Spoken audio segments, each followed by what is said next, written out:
Hi, everybody. Welcome to Share Talk. My name's Steve Deacon, and this is the first on two parts for Share Talk. This is my first interview for Share Talk, and also the first time that we've had Karl, the CEO of Switch Metals, joining us. Welcome, Karl. How are you today? Hi, Steve. I'm fine. Thanks for having me. Good. Okay, so listen, Karl, I've been thinking about this interview, and we were originally going to set this up as a discussion about an RNS that you released, I think it was last Monday, so a week ago. But I know that Switch Metals only listed, I think it was in April, so within the last sort of 6 weeks or so. So I think for some of our viewers that maybe are not aware of Switch Metals, it'd be worthwhile if you could give us maybe just an overview of the company, its history, what you're actually focusing on, and then we can talk a little bit more about the projects in detail. Sure. Thanks, Steve. Yes, as you mentioned, Switch listed a few weeks ago. It's a very new story on the AIM market. We listed in early April. It's a company that is fully focused on Côte d'Ivoire and on its portfolio of assets here in Côte d'Ivoire. We have the largest land package for anything tantalum, and also we have some pegmatites, which also could host some lithium. But the real focus of the company is tantalum. Okay. Our flagship project is called ISIA. It's the ISIA project. That's where we're going full steam ahead on, and it's focused mostly on tantalum, which is a very rare, high value metal that is critical for electronics, but also for anything defense industry and alloy aerospace in general. So this is the company. I'm based in Côte d'Ivoire. As I mentioned in the past, I'm running the company from here. I've been in the country for the past 10 years. I'm Ivorian myself, and I'll keep running it from this base. And that's the introduction. Happy to take any questions, and we can get more details. I guess the first question is that we talked about an RNS being released last Monday, which I guess was your first major RNS since listing. And I think that RNS brought up, for my mind, two points. One, was official notification that you're starting exploration at ISIA. So you're actually starting to do some work on the ground. And secondly, it's talking about the resource statement that you're aiming to put together and to get out at some stage in the future. So maybe you can talk a little bit about the exploration. And I guess what's most important to investors and potential investors is when that resource statement is likely to come out and what your plans are around that. Yes, starting on the RNS, as you mentioned, it was really just announcing the main start of our exploration program. And we were a private company until now, and we have done some work privately, which allowed us to define some exploration targets. That was the first step to then have areas where we could narrow it down and actually start counting and defining resources. We want to do that very quickly. We have the ground to do that. We're focusing on the shallow part of the deposit, and that's one thing that we try to explain in the RNS, which is a placer. It's called placer deposits. Effectively, it's the weathered or sedimentary part of minerals that actually sit at top of the pegmatites. The pegmatite being the fresh rock. So that's the source. But on top of it, over the years, millions of years, you actually have some deposits that form at surface in the surroundings of that, and that come from that primary hard rock. That's what we are currently defining.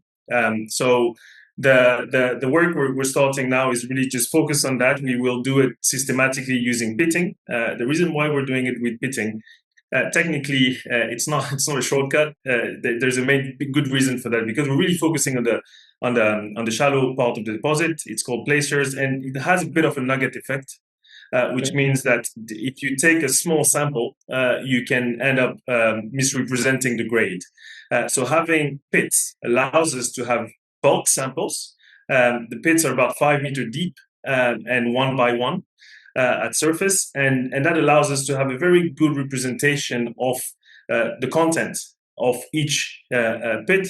And we wash that using a systematic method, and we're going to install a small wash plant to achieve that, a small pilot, which would give us pit by pit a good representation, and meter by meter as well, which would allow us to come up with a block model and therefore define a result. So that's the methodology that we're applying here.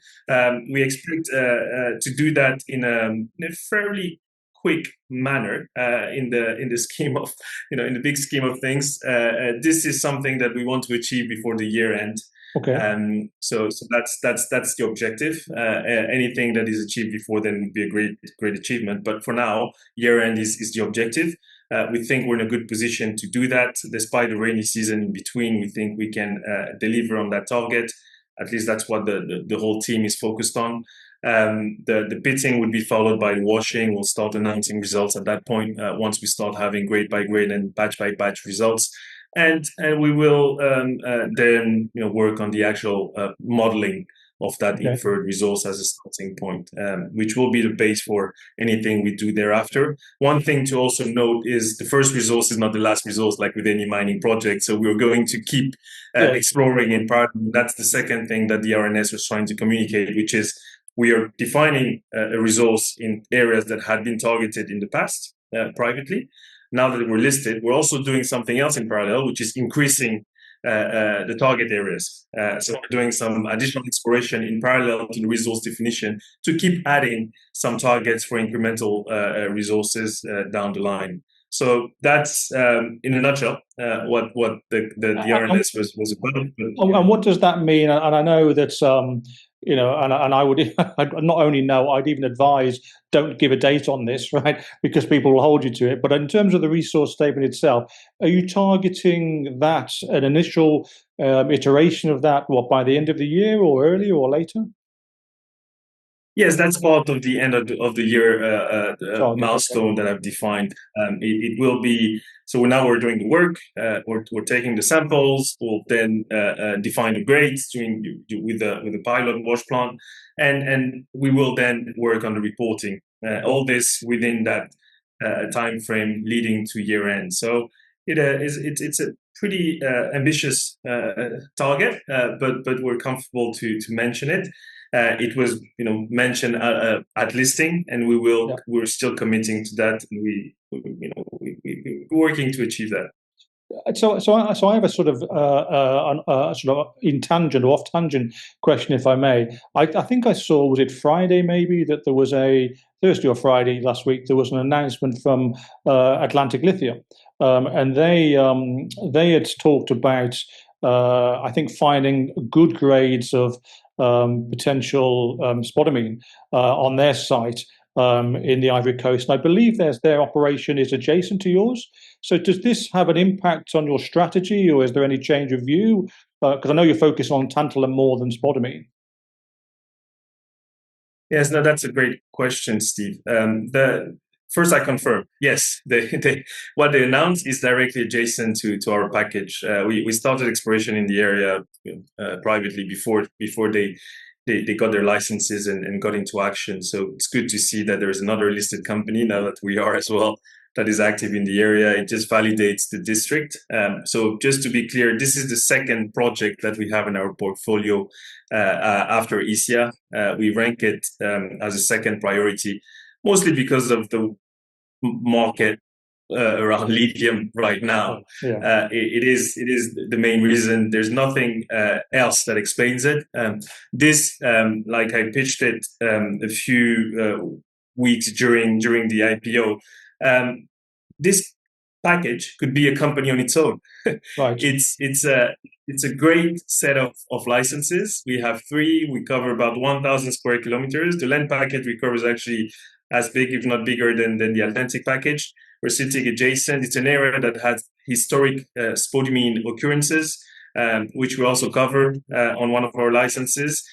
We have done some chemical sampling systematically over different grids. We've defined 3 targets. We are we're just going through the steps, but it's something that we put in the back burner for now, but definitely a great optionality in our portfolio, something that I'm sure people would appreciate down the line. The only reason for that not to be promoted as you would potentially expect is because ISIA is really the focus. We think that ISIA has something unique in the sense that it could deliver early cash flow, and that would make us safe compared to a pure explorer. And that's another reason why we want to get ISIA off the ground as soon as possible, because that could give us all the patience we need to find more deposits, whether it's at Tiasele, the lithium project, or elsewhere in the portfolio, some additional assets. So we really want ECI to be up and running as soon as possible, and that's where we think that we would actually get more value for our money right now. But the and again, this is not an Atlantic Lithium video, but the news that was broadcast on Thursday certainly gives your portfolio some, a lot more. I won't say a lot more credibility, because you have credibility anyway, but it's very positive for your secondary projects. Oh yeah, absolutely. I mean, I think at the minimum, if it does something, it shows how much depth we have in the portfolio, because it's true that ECI is the flagship. It's focused on tantalum, unfortunately, but I think that's changing. Tantalum is a metal that not many people know about, despite the fact that it's used in anything electronics. We're trying to educate our audience on tantalum. And that's probably where we still have to keep communicating. However, the lithium is there, and it shows how much depth. If we left it in the portfolio and made it second compared to ECI, it shows you how much depth we have in the portfolio and how much confidence we have in the ECI project and that strategy.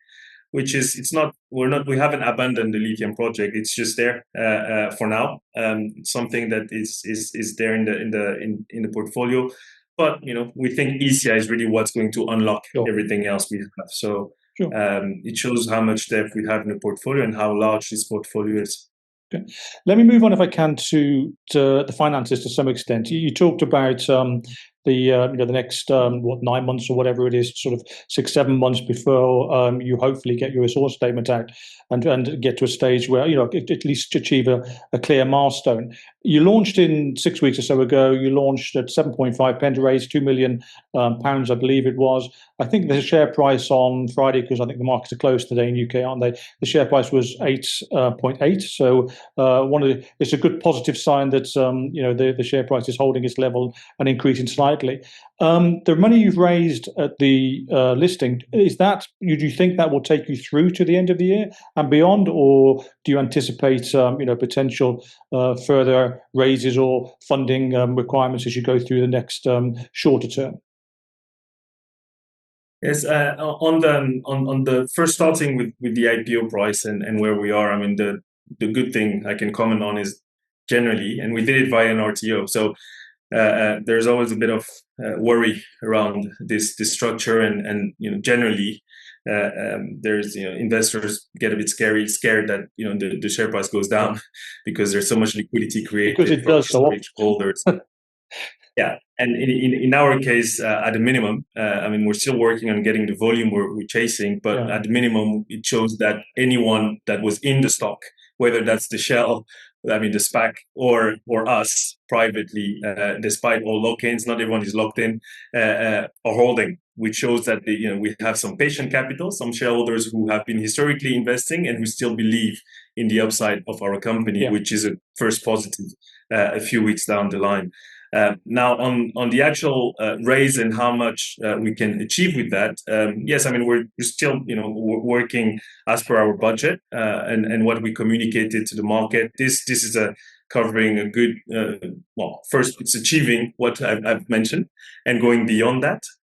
So that's the comfort we have. Now, when it comes to raising more capital, it would really depend on the next milestone and how quickly we want to get to the next phase. The next step generally for us is, once we have the resource, to start working on scoping studies, which is providing economic and technical parameters. So we will do that. And in parallel to that, there are a few things that we would want to achieve, like additional med testing, starting some additional pilot testing with the pilot wash plant we have. So there might be a few things that give us appetite for more capital, and depending on, but it would have to come with acceleration of the calendar. So otherwise, we're really on budget right now, and everything we're planning is spot on. So we will carry on doing that and see what we have in terms of resources and other options we want to look at that point.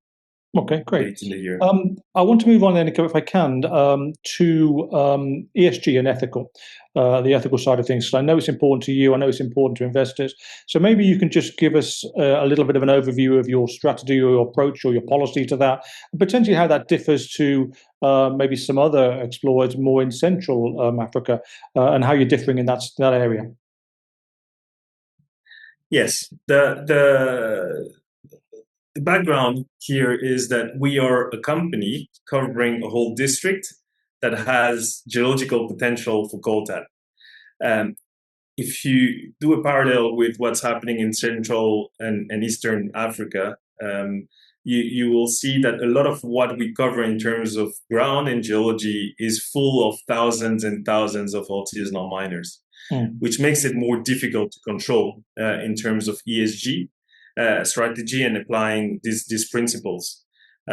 We had managed historically, and when I started pegging this ground back in 2018, right? So we quickly and over the years covered a large land package.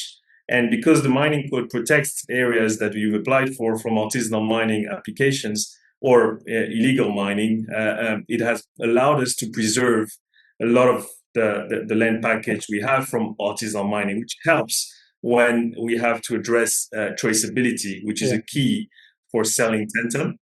So we have that option and that advantage to start from scratch from a preserved area that has seen no active artisanal mining over the years and still has the low-hanging fruit, which is the coltan placer, and that's the shallow material that we're counting now, which has been mined for decades in Eastern Africa by artisanals because it's so easy to mine. It's just hand washing, hand panning.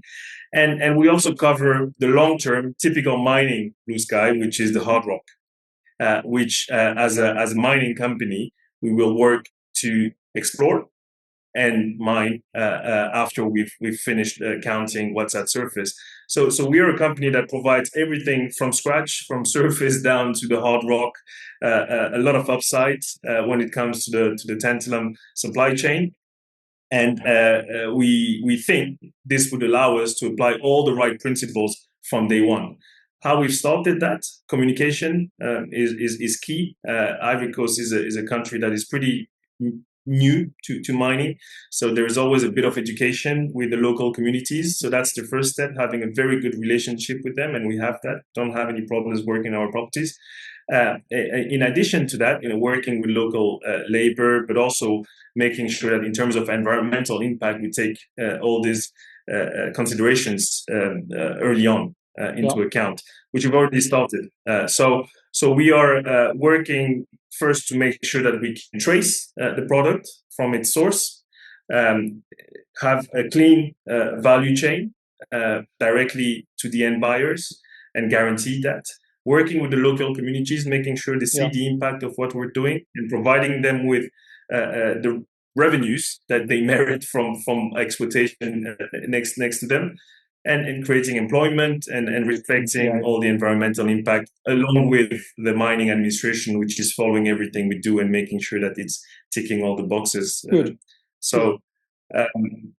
It's a great opportunity. There's no way to. It's interesting. Just from a personal interest, it's interesting and pleasing that you're taking it, so seriously. Because a lot of people, I won't say lip service, but there's sometimes an element of lack of thoroughness when it comes down to the environment and ESG. Just picking up on something you mentioned there. You mentioned about the hard rock and so on. I think one of my sort of longer term, or the next sort of question, penultimate question, really was about your longer term strategy. Are you an explorer today? Are you looking to explore and sell, or are you looking to explore and ultimately produce? What is your overall strategy, and where do you see Switch in the next 2 to 3 years? Where do you hope to see it? I'll even start with the last question. We see ourselves being a producer in the next 2 to 3 years. So the end objective here is to be a producer of tantalum, and we think it's well, first the licenses and the ground we have offers that. It's not high tech in the sense of how it's mined and processed. We think it's perfect for a junior explorer like ourselves to start becoming a cash flow generator with a project of this size, and considering the scale of the district we cover, there's a lot of upside in doing that. So exploring is our DNA. I have been in the mining sector for 15 years now, and most of my career has been exploration, whether that's gold and now with pegmatite and tantalum. I also look at other projects in parallel to that. So I picked this one because it provides that industrial production solution, which is different, but also all the great upside you have from exploration, as we will drill for tantalum, we will drill for other metals in the near term. But that cash flow foundation is key, and we will achieve that as a first objective. Good. Very positive. Okay, my last question, which is sort of a standard question, really is, relatively new to the scene in the context of Swiss Metals, only listed, 6-7 weeks ago. What at the moment gives you the most confidence? What is the biggest thing in the morning that makes you smile? Well, just looking at the scale of what we have in the portfolio, and what we're already seeing, and how we're going to unlock that scale and potential as in a reasonable time frame. I think there is clearly an underestimation of what we cover, and the fact that as a company we could open a whole new district. I like to repeat that, I'm Ivorian myself, so another challenge as a national is to put Ivory Coast on the map of coltan producers. And that would be a great achievement. I think it's definitely something that I set as an objective daily, and the team, mostly Ivorian team, has that clearly in the back of their mind. We know what we cover. We see this as something we can get into production, start selling, and increase in terms of size before people realize how much ground and how much geology we're covering. And that would give us a first milestone achieved in the portfolio, and then we'll keep growing from there. And we would hope to think as well, if you achieve all of that in the timescales you're talking about, some positive movement in the share price as well. Oh yeah, I mean that's that is the goal, right? We're working for shareholders, so whoever gets in now, we need to make sure that they have all the upside, and that's definitely something that we think in terms of exposure they'll have with Switch. We're starting pretty low compared to what we're covering, and there's a lot of upside. I mean, there's a lot of work to do, but surely getting the share price up is going to be a natural objective for us as we hit these milestones. Sure. Okay, Karl Åkesson, CEO of Swiss Metals. Thank you very much. Thanks, Steve. Thanks.